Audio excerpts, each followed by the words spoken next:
Okay, I'm.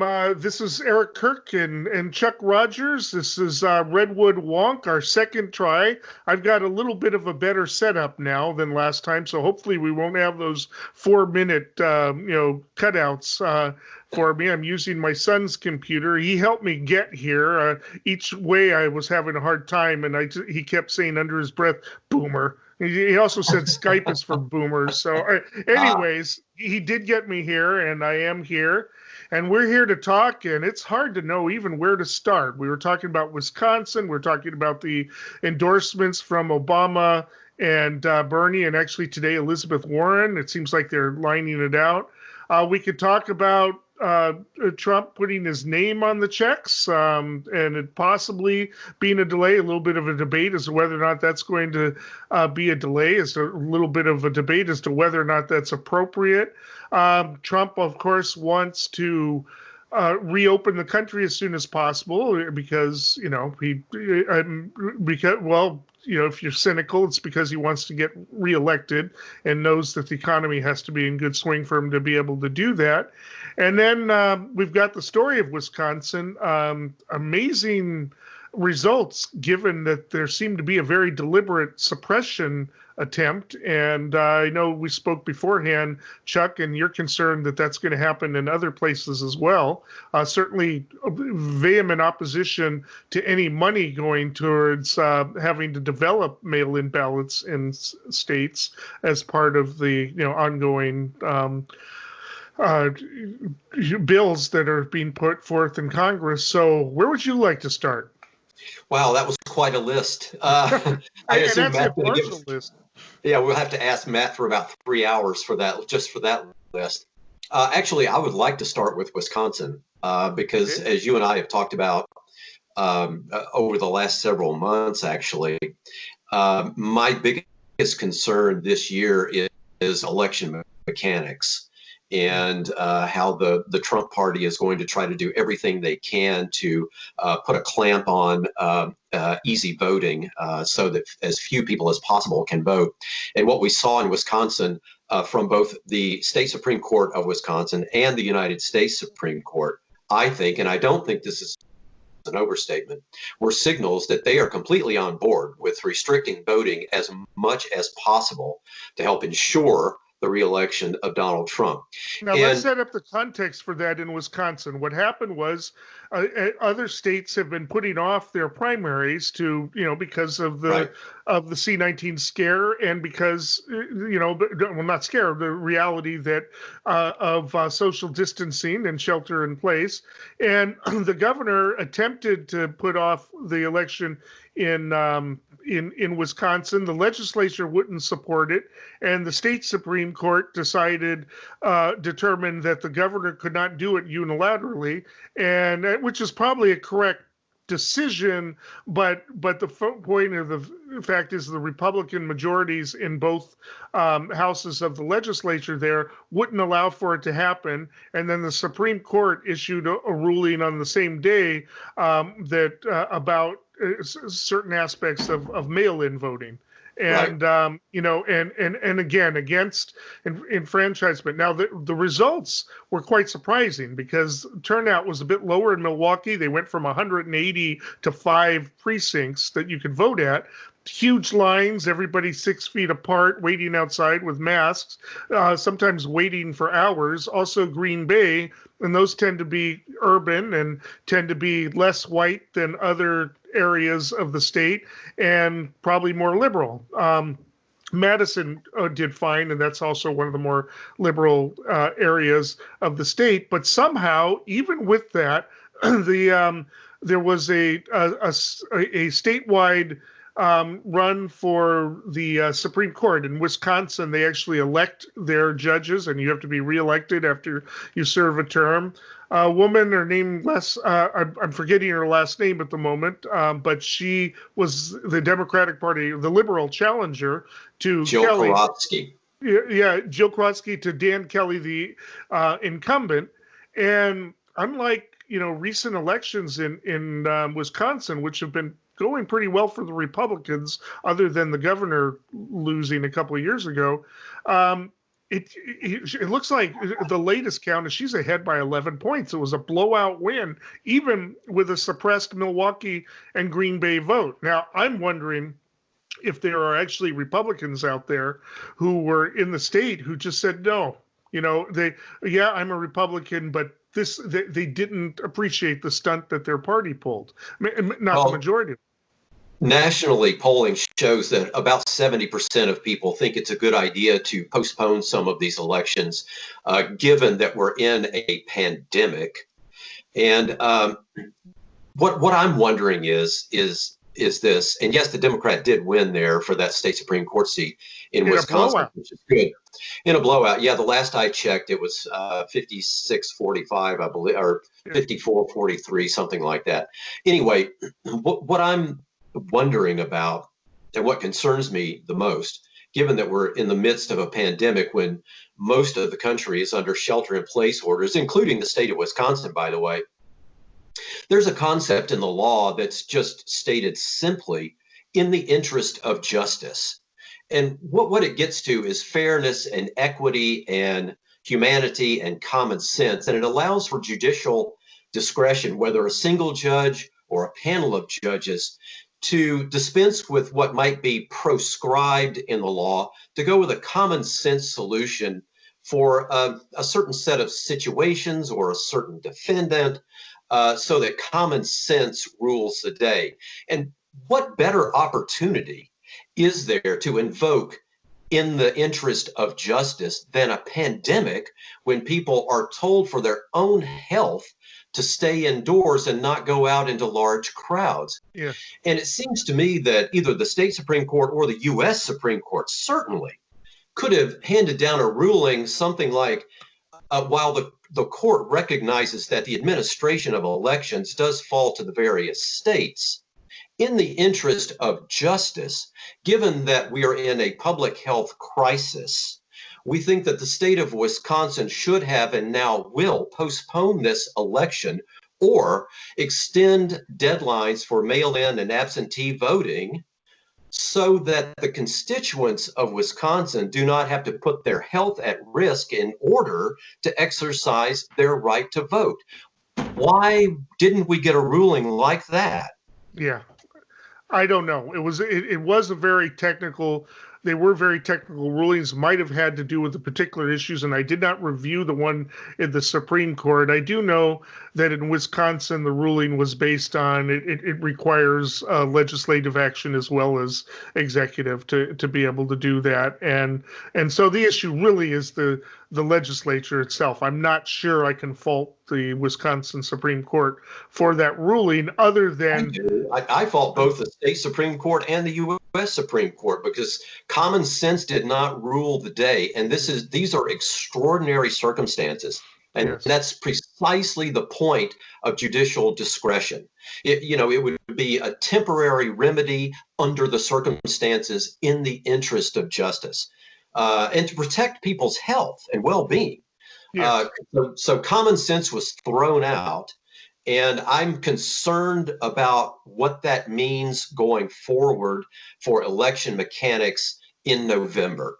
Well, this is the thing. We know that Trump has to win Wisconsin to win the election. He can't, if he's losing Wisconsin, and quite frankly, I think he's in trouble in Michigan and Wisconsin and possibly some other states. I would, I don't know where the polls are with Ohio, but I did one of those. If you go do 270 to win and you create your own map, right. I calculated that if Biden, who we assume is going to be the nominee, it wins all the states that Clinton won and wins in Arizona, Wisconsin, and Michigan, he could actually afford to lose either Arizona or Wisconsin. But I'm thinking those three are going to flip, and that's not even looking at Florida or North Carolina, or possibly even Georgia, especially if he chooses Stacey Abrams as one possibility for vice president. Although I think we should also sometime this hour talk about the vice president sweepstakes. Yes. So, but go ahead. I personally, we'll talk about that later, but definitely he really, if he's losing Wisconsin, that's going to be a bellwether. I think his campaign is in a panic over last week's results. And I think the Republicans may learn a lesson there, because I don't think it's a big shift from conservative to liberal in Wisconsin. Maybe the state is a little bit different from when Scott Walker kept winning re-election, but not that much different. I think there are actually some decent people who said no, don't do that. And the Republican Party may have to really think about that. Now, obviously, they didn't care about it in Kentucky. The two legislatures had super majorities to be able to override that governor's veto.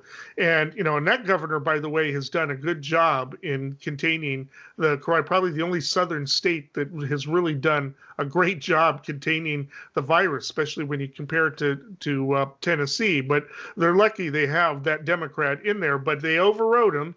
On the voter ID issue, they want voter ID, and therefore, if you have to show your ID, you can't do mail-in ballot, right? So, I do think that the Republicans are going to push that, but I think that they've got a problem, and that there are a lot of people in Wisconsin, some of the more Republican counties in Wisconsin, who went like over 60% for Walker, only went like mid 50s for this judge. And Kelly. And I think that they've got to watch that. Now, there's a lot of dynamics there. People have been moving out of Milwaukee into those suburbs and probably making it less and less red, kind of like what happened with Los Angeles and Orange County, over the years. But I still think that they've got to look at the Wisconsin results and avoid a backlash, because I think voters are watching. I'm looking at the polls. Trump's disapproval rating is up in the 50s. His approval rating is up to like 45, which is a little bit up from what it's been for the whole term. But his disapproval rating is in the low 50s, which means a lot of people have taken positions that were neutral before. So I think I think the Republicans are going to try to do it, but I think they do it possibly at their peril, because Wisconsin is not a state they can afford to lose, and they really messed up with this. And I think it was because of that stunt of not putting off the election. I think that's a campaign issue. Yeah, I completely agree. I think that they thought that was a good strategy, and it was a good place to test that strategy, and it completely backfired. It blew up in their face. In a big way. By double digits, it backfired. I think and again, that's with a suppressed Milwaukee and Green Bay vote. What does that mean for November? Because they're going to come out and vote then, if they can. Well, it is, yeah. And Milwaukee and Madison in particular are the two places that Democrats have to win big to offset some of what's going on in the rural areas. But let me one more thing about the state of Wisconsin, and then before you want to move on, let's not forget that I believe it's May the 12th. It's in mid-May. There is another election in the state of Wisconsin. It's a special election up in the northern part of Wisconsin. There's a congressional district up there that's having a special election, and I believe it's the 12th of May. And the Republicans are trying to do the exact same thing in that district. So we need to keep a very close eye on how that goes. Now, the northern part of Wisconsin is very, very rural, not unlike some of the large counties in this part of California. A lot of space and not very many people, and it's deep red. Yeah. So we'll see how that goes. That's going to be another one of those bellwethers. But again, it's in Wisconsin once again, and they are trying to deny the folks in that congressional district mail-in balloting, extension of early voting, extension of deadlines for absentee and things like that. And in a rural area where people have to travel a long way to get to any type of polling place, that, of course, makes no sense. So we'll see what happens there. But that's something to keep an eye on, again, in the state of Wisconsin. And you also mentioned the May 1st date that the president has thrown out about reopening the country. I'm not 100% buying into that. I'm a little bit of a skeptic in that I think that could be, we don't know, but I think that could be Trump setting himself up to be able to say later on, when the country doesn't reopen on May the 1st, because governors will not do that in most states. He'll be able to say later on, hey, I tried to reopen the economy on May 1st, but the gremlins in the deep state disallowed it. So don't blame me. He's all about scapegoating and shifting blame for things that don't go his way. This could be a setup for him to be able to say that later on. I don't know. I'm just not.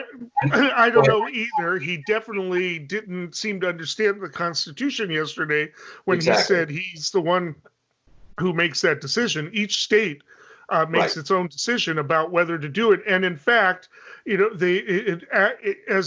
response to him making that statement, there was an alliance of states created on the East Coast, about 7 states, I think it is. I think it's I can give them to you. It's Massachusetts, Rhode Island, Connecticut, New York, New Jersey, Delaware, and Pennsylvania. However many.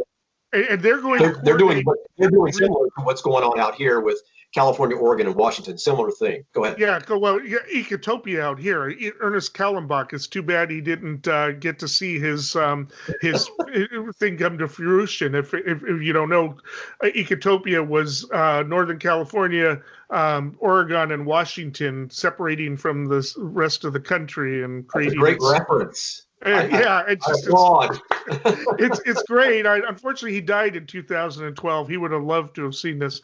But they are going to coordinate. They say they're going to listen to experts and then talk about a gradual, reentry of the economy and the rest. And they apparently are, they'll probably work with the president if he wants to work with them. But they're not going to follow an edict from Olympus that he simply says everybody go wake. Now if he does manage to politically push it, and one of the things that they're saying is, well, he might have his Department of Justice go into court and challenge all of these shelter-in-place laws on their constitutionality and therefore get it done that way. I really doubt that that'll fly.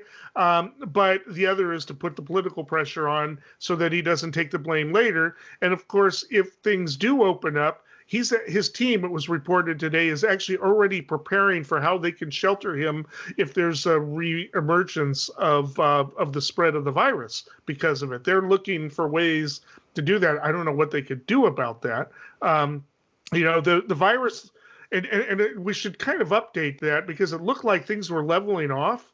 And I'm noticing that there's fewer test positive cases per day, or the increase rate isn't very high, but the deaths are still going up.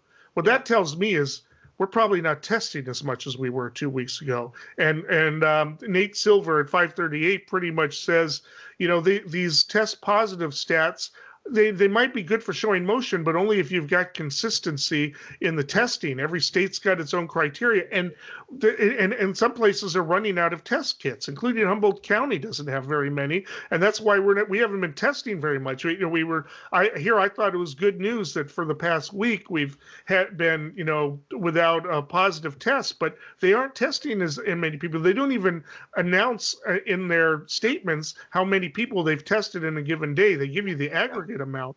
And so there's a lot of politics around this. We don't know the extent of the problem. We're not even clear that different states are reporting their deaths differently. In New York, if there were symptoms and they died without being tested, they're counting them in the stats if it was presumptive.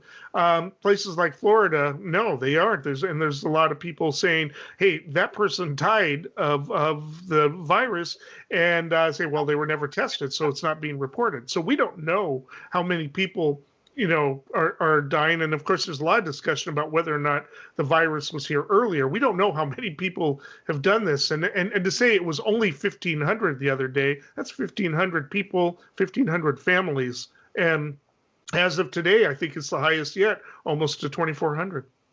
Well, Eric, what you're saying is going to be, and I guarantee this, a future case study in graduate schools of public administration and public health, and here's why. You mentioned statistics. statistically, in a public health emergency like this, our sample size for positive tests is not significant. We have only tested 1%. And in a country of 330 million people, testing only 1% is not significant. So you're right. We have no idea what the infection rate in this country is. So there's not a chance that we should be considering reopening the public spaces, the economy in this country, when we've only tested 1%. If we do that, we are asking for a second wave of this much sooner than what we might have had otherwise. I think we can posit that there will be a second wave maybe in the winter. We've seen that happening in other parts of the world in the southern hemisphere. But if we were to reopen this country again on May 1st or in the middle of May, whatever the president is going to decide on the spur of the moment on Twitter, then we're just asking for a reinfection rate that's maybe even worse than what we already have now. Why is that? Because we don't have enough science yet to know whether people are actually immune after they have been infected or not, and to what extent. Yeah. So you're right. We don't know. And I think that the only way we should reopen this society and this economy is on the back of science and not on the back of a hunch. And we should be putting humanity ahead of profit in a public health emergency. And to me, that's just common basic sense. Well, and the other thing we have to look at is if you go to the New York Times and you look at their map, they've got several maps on the same page, one for total numbers in different areas and one for the increase rates. And the West Coast is pretty much leveled off. I mean, we've got, the worst of our counties on the West Coast are doubling maybe every 7 to 10 days in that. And a lot of them are even out of that whole framework where it's spreading fastest, even though it's not amounting to huge numbers at this point, is in the South and the Midwest and also parts of the Northeast in rural areas. Because rural areas, we tend to be a little bit more lax about the shelter in place. We have a sense of comfort because we're spread out. I noticed that there were a lot more cars out this last weekend than there were the weekend before. Weather's better, part of it too, but it's just, and I'm driving by the strip malls and they're all filled with cars. I'm a bit worried about what could happen in Humboldt County because we're starting to get a bit lax on it, but that's the thing that is going to start happening. And we don't, again, we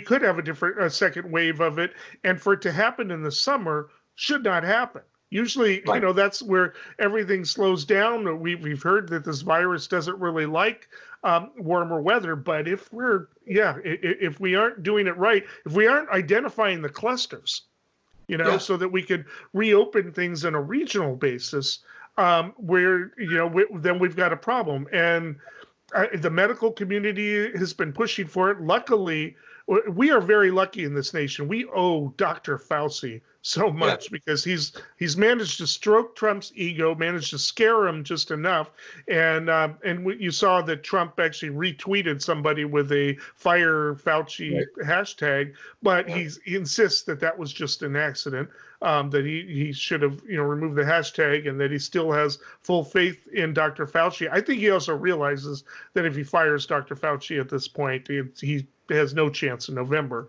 with an election, with a fair election anyway. So it's just, anyway, I'm a bit concerned about a second wave as well. And if we aren't really careful and science-based on how we come out of this, we will have one. Yeah, I agree with you about Dr. Fauci. I hope that he, and I think he is strong enough to maintain medical ethics rather than caving into the pressure from Donald Trump. I think he is. I hope he is. But, in the times in which we find ourselves, we're constantly surprised. So who knows? But I think he will. And with regard to the rural areas in the middle of the country, we have governors in places like South Dakota and Oklahoma and Arkansas and North Dakota and Nebraska who are refusing shelter-in-place orders to their own peril, I think. I mean, we see a huge cluster of these as far as percentage of population in Sioux Falls, South Dakota right now. Unfortunately, it's happening in a pork producing plant, so that produces 4 to 5% of the pork for this country. So that's concerning. But they are trying to hold the line with whatever the dear leader tells them. And we'll see how long that can last. I thought, and for the people who are listening to this, they might want to search online a terrific presentation by the mayor of Sioux Falls, South Dakota, who is a Republican, by the way, whose presentation was completely science-based and statistical-based, and he was begging for a shelter-in-place order for the city of Sioux Falls. So at least there are some thoughtful Republicans still who are trying to make the case for science. So we can only hope that those folks can not get discouraged. Let's hope, anyway. Let's hope. Anyway, so that takes us, Trump is, of course, holding these briefings, which really have, in recent days, have amounted to re-election campaign notices. He had a whole video about all the bad things the media has said about him and the rest. I don't think they're working in his favor right now. I don't know how many people are watching him or taking him seriously, but I've watched his disapproval ratings increase steadily since he started them.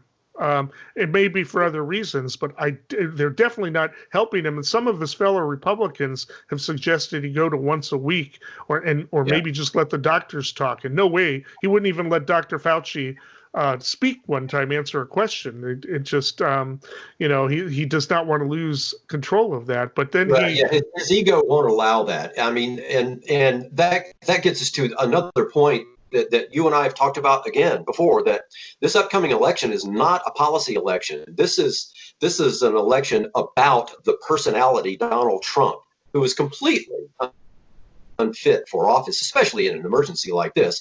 And I think that the reason he doesn't defer to the scientists in those press conferences / rallies at taxpayer expense is because his ego won't allow it. He cannot allow anyone else to have the attention. This is all about his own self-interest and the protection of his fragile ego. And that is never more dangerous than in a public health emergency in which we find ourselves, obviously, right now. So his advisors who are telling him to go to once a week or just allow the doctors and the other researchers to conduct those press conferences is sound and, of course, common sense. But you can't communicate with somebody like Trump in those terms. It just doesn't register with him. It doesn't resonate with him because it takes him out of the limelight, and he cannot stand to be out of the limelight, can't stand to be seen as not the powerful one. So I don't think that the consultants are going to have much luck in putting the kibosh on those daily performances or whatever you want to call them. I just don't think that that's going to happen. He brags about their ratings. I mean, that's to him. It's a reality. In a public health emergency, he's concerned about his own ratings. I mean, that really says all you need to know. As far as his approval rating goes, they've gone down. But you know what I'm concerned about there is that they have not tanked. And you would think somebody who is conducting himself during a public health emergency the way this guy is, his approval would have tanked by now. It should be down in the 20s by now, but it's not, which again is a snapshot of the divide in this country. And, that's why, again, I say this election is not about policy. Right. This election is about the divide. Well, his approval ratings are actually up. It's just that his disapproval ratings skyrocketed into the 50s. And that tells us we always talk about that middle, the kind of moves back and forth. It looks like most of the middle is not favoring him right now. Now, it's a long ways to November. This Wisconsin election was good news. I know the Republicans are kind of freaking out about it, but it's a long ways to November. We don't know what's going to happen when we start turning down the economy. They say that no president has ever been reelected during a recession.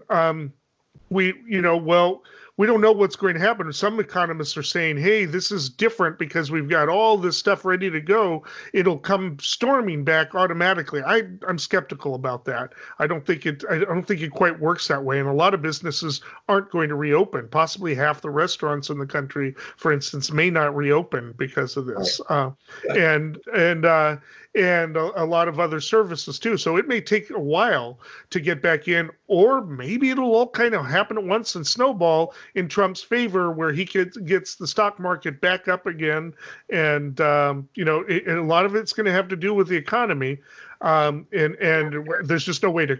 We don't know what's going to happen. We've never had a situation like this where the economy was shut down as much as it is, even with a lot of the infrastructure waiting for people to go back in. It's also internationally. Is everybody going to be able to buy our products? Are they going to make products that we can buy?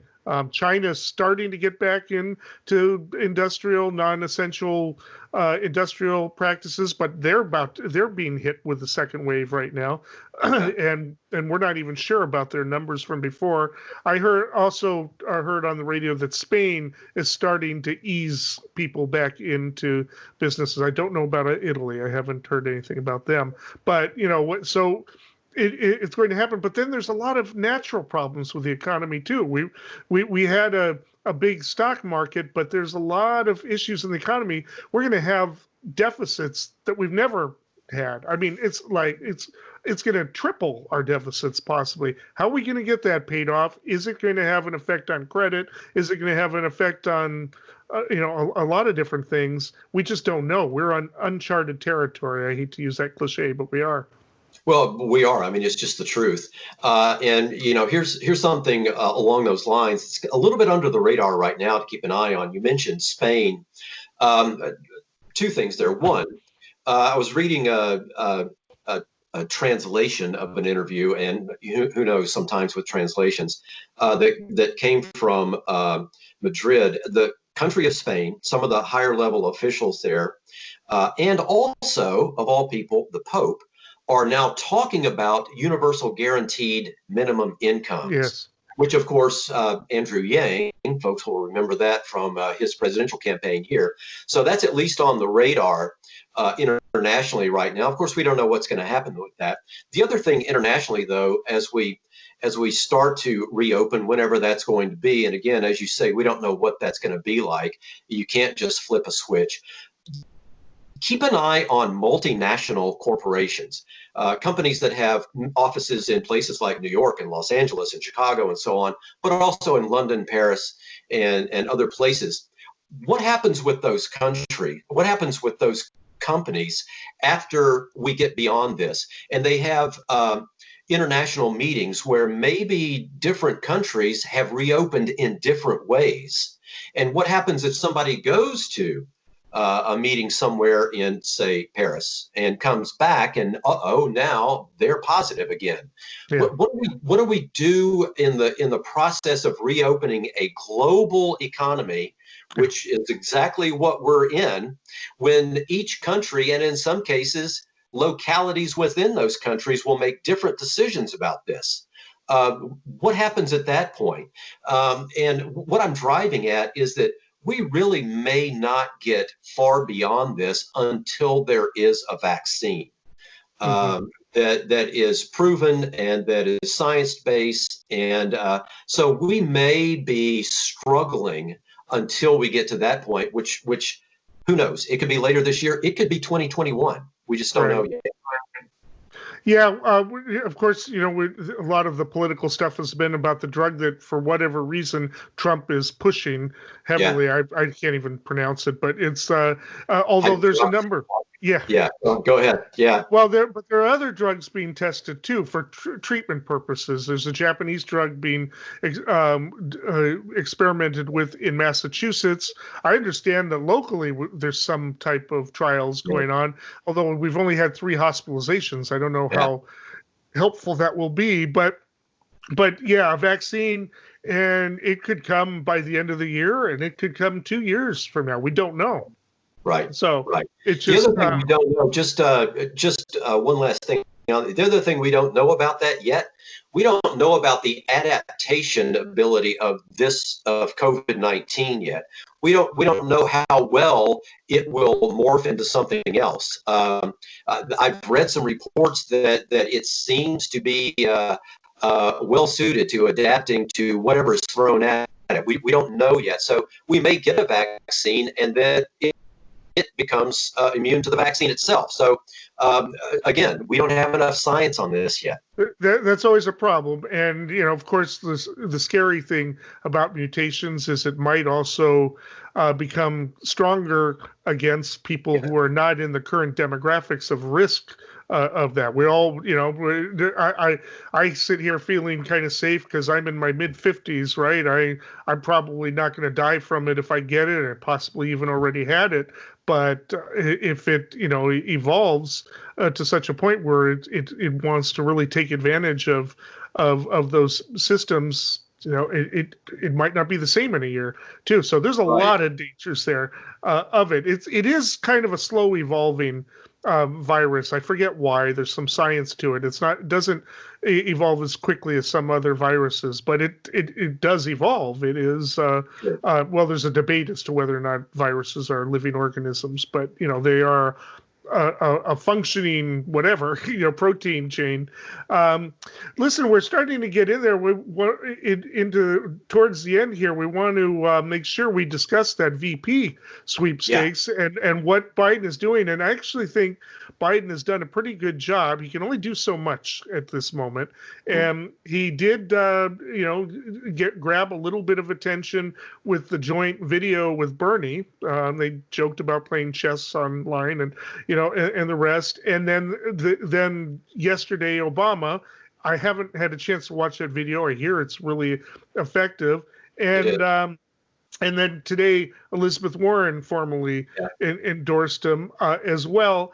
And so we've got this stuff going on. I think he's pretty much doing what he can. There's a little bit of a question about this woman who's accusing him. The media is just starting to cover it. We'll see, if that one accusation outweighs the 24 or so that are against Trump. But and you don't want to dismiss it because when victims, real and not, say these things, it's always negative on them. They get death threats. They get all kinds of consequences for it. So, you have to conclude one of 3 possibilities. She's telling the truth, she's pathological, or she's got an agenda in which she's willing to incur the suffering that she is going to face for having done this. So I don't know that there's a way we're going to be able to deal with this nationally. It is an accusation.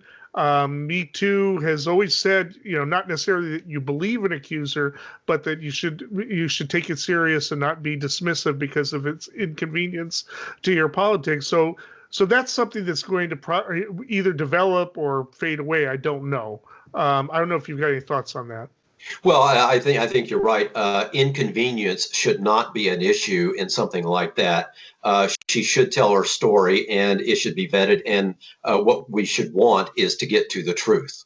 Yeah. Because we should always take things like that seriously. And as you say, the president has his own problems in that arena as well. And I would hope that we would get to the truth on all of those as well. So, of course, we want to take those things seriously, whether it's an election year or not. That's a problem that this society has not dealt with well for the whole history of this country. Right. And it's about time we figure out how to deal with that and get to the truth in all of these cases. So, of course, she should be taken seriously, and the investigation should be done, and we should find out what the truth is and let the chips fall where they may on that. Right. I did see the Obama endorsement. I thought it was good. Of course, he's always spectacular, and I thought he did a very good job. A couple of things to point out. One in particular, in his endorsement, he used a phrase called real structural change in his endorsement of Joe Biden, saying that it is about time this country undertake real structural change in our society. That is a concept that comes directly from Elizabeth Warren. And my thoughts on that are that it's probably not a coincidence, because I think Barack Obama is somebody who chooses his words carefully, and is a tremendous writer and communicator. So I don't think that that was an accident. It makes me wonder whether some of the vetting that's already gone on in the vice presidential sweepstakes is showing that there might be a chance that were Joe Biden to pick Elizabeth Warren, the odds would be greater that the Bernie supporters would feel more comfortable with Biden and be more inspired to come out and vote, importantly. Because, as we know, Elizabeth Warren and Bernie are closer together on the progressive end than any of the other people that Uncle Joe might be considering. So I wonder whether President Obama's use of that phrase, given that he picks his words and phrases carefully, was intentional, and it's maybe a trial balloon to see what the reaction would be. Maybe some internal polling going on right now since the president released his endorsement to see how something like that might play with especially the Bernie supporters. So that's my thought on that right now. Well, let me expand on that a little bit, because conventionally what a lot of presidential candidates do is they look for somebody in a state that is a swing state that can benefit from them. You know, for instance, and Elizabeth Warren is not one of those people. Right? She is not. She's in Massachusetts, and Massachusetts, I mean, if Biden is losing in Massachusetts, he's losing everywhere, right? So, I mean, heck, even McGovern got Massachusetts. So, but there's different philosophies there. George Bush Jr. Chose somebody from Wyoming. It was a totally different philosophy for the pick, and it didn't help him in that way at all. And one thing that one criticism of Clinton's campaign in 2016 was she didn't take steps to unify the party. She chose Tim Kaine. Most people couldn't even name Tim Kaine. You know, he was a centrist technocrat like herself. Obviously, part of it was to guarantee that she wins Virginia, and you know that makes sense. But it wasn't something that excited the base. You know, picking Warren would excite the base because a lot of them are thinking, hey, he's 78. Not only, you know, is she a vice president, but she's got a good chance of becoming president, you know, one way or another, and sets her up for it too. One thing about it is there were people on Wall Street who absolutely don't like her, disliked her more than they dislike Bernie, but that could be something that benefits Biden for the Democratic base. Exactly. So, you know, in my opinion, that's the smartest choice. I'm biased because I prefer her to the others, but there are other possibilities. He's committed to a woman. He did that in the last debate. So there's Senator Klobuchar, which would be kind of a Tim Kaine thing, you know, trying to secure the Midwest. Maybe not such a bad choice, but there's that. There's, of course, Harris, who gives youth and vigor, and maybe some, you know, of the left, but not really the base, because the left didn't really like her, especially with her prosecution record. And of course, California is going to go to him anyway. But the other possibility that they're talking about is Stacey Abrams, who ran and almost won the governor's race. Some people would argue that maybe she won it, but in Georgia, which is becoming a swing state as the Atlanta metropolitan area continues to grow and bring in more tech people and the rest. So there is that. But even considering all of that, even though she's older, she's 70, and doesn't bring in a new state, Biden wins by exciting the base. Yes. By putting together a movement of people that are enthusiastic and will turn out for him. I know a lot of, there, just like in 2016, there's a lot of the quote unquote Bernie supporters who are, saying they're never Biden, but they could come around, a lot of them anyways, and with this and vote in numbers, and people might actually even go and volunteer for the campaign if somebody like Warren is in the place with the enthusiastic backing of Bernie, and joint stages and stuff like that. I think that is the smartest choice, myself. Yeah, let me tell you how and maybe the folks who are listening to this and watching this, maybe this will resonate with them. An interesting way to look at that is this. Given what happened in 2016, as you mentioned, part of the downfall of Hillary Clinton was that she could not bring along enough of the Bernie supporters to win. And in fact, some of them, as we know, voted for Trump.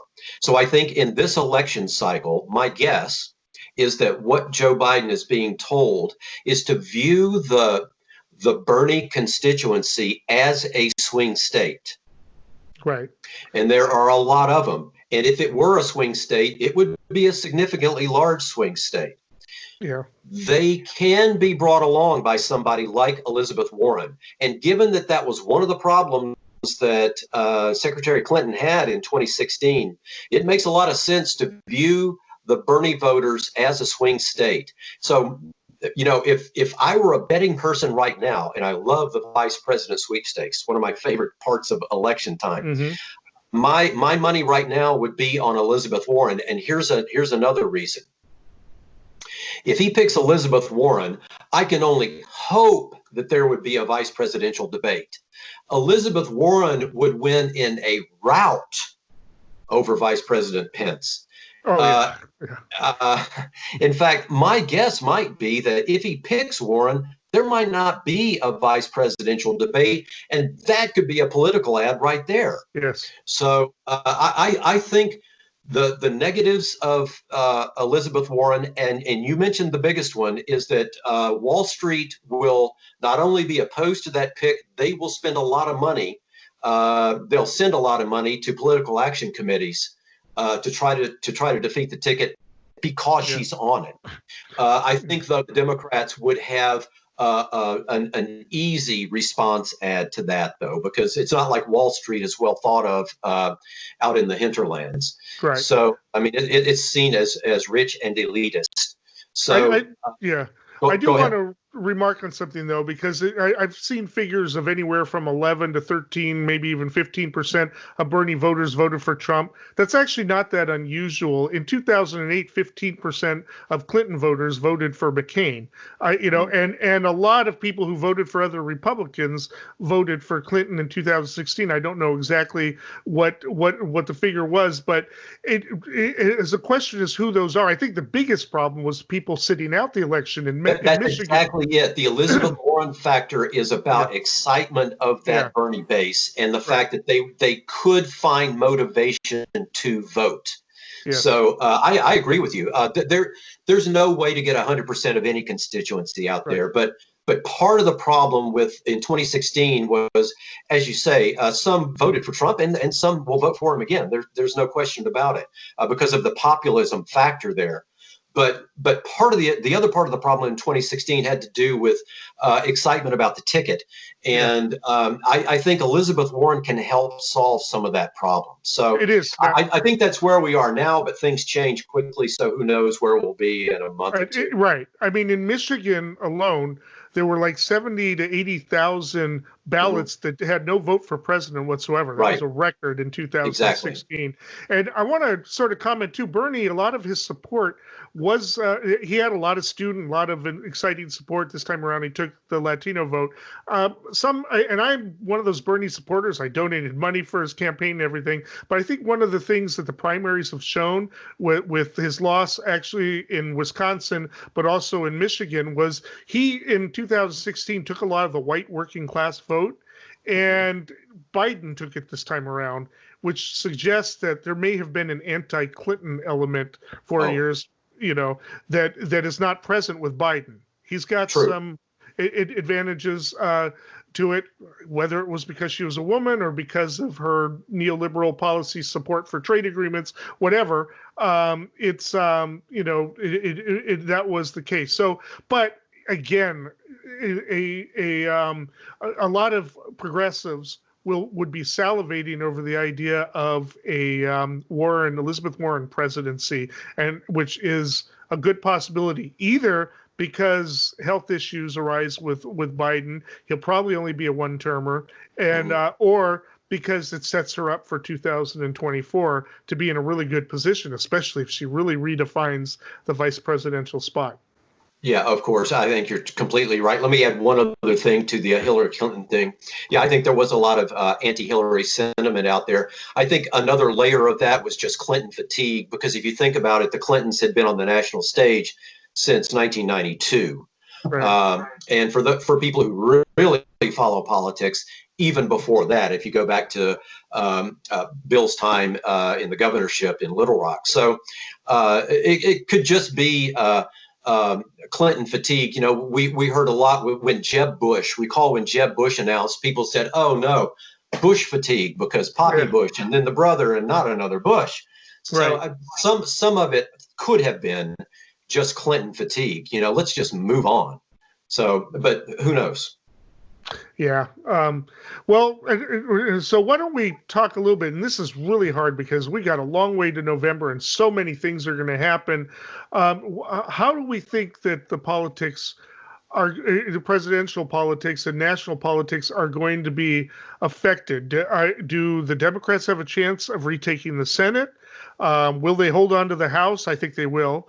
Even though the Republicans for a while were trying to push this, well, it's their fault for pushing the impeachment. It distracted me, and the like. I don't think that flew, and the reason I think it didn't was I think their internal polling told them to knock it off, because you haven't heard that in a while. And then maybe it'll start up again later, but.